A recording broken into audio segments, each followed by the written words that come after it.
rundown, just a brief overview of the agent and the kit, just to kick us off? Yeah, I can take that. Yeah. Fade is an initiator, and she will be bringing similar outputs to Sova in terms of recon, with a little bit of her own unique twist. And we hope that you can't hide from her. We've seen that a lot of her kit revolves around the trails. So I wanted to get your perspective and learn a little bit about how that works, because it seems complex to me.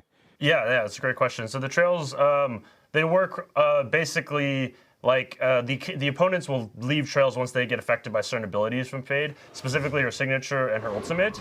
And then wherever they leave, they'll leave this trail in which both Fade and her allies can see. And that will usually give you information on a longer tail information that lasts around 12 seconds to be able to make a call or a play on where an opponent is, even if you don't have Sova's level of wall hacks.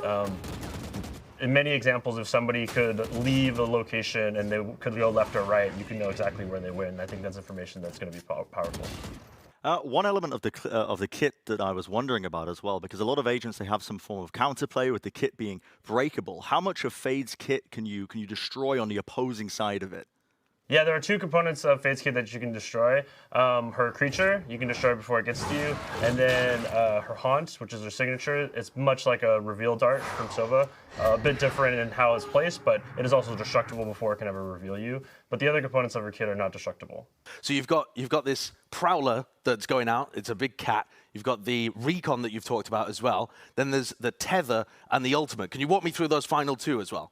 Yeah, so the tether, what we're calling it Seize, it's a grenade-like ability that will, when it explodes and hits the floor, it'll create a zone, and if the enemies are caught in the zone, a shadowy hand will grab their leg and restrict their movement for a brief amount of time.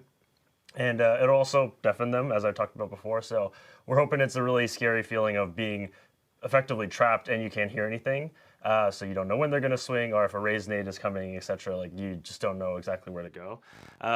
So that's the Seize. And then the ultimate, Nightfall, very similar to Breach's ultimate in the sense that it creates a gigantic rolling wave forward. But the difference is that it'll trail enemies it overlaps or hits, and also deafen them and decay them. So you'll take 75 HP damage immediately, but the HP will start going back up right as it happens. So it's kind of like surviving a nightmare if you can live through the whole thing. But they have a lot of they're on a time pressure to come and get you. This is also a Turkish agent.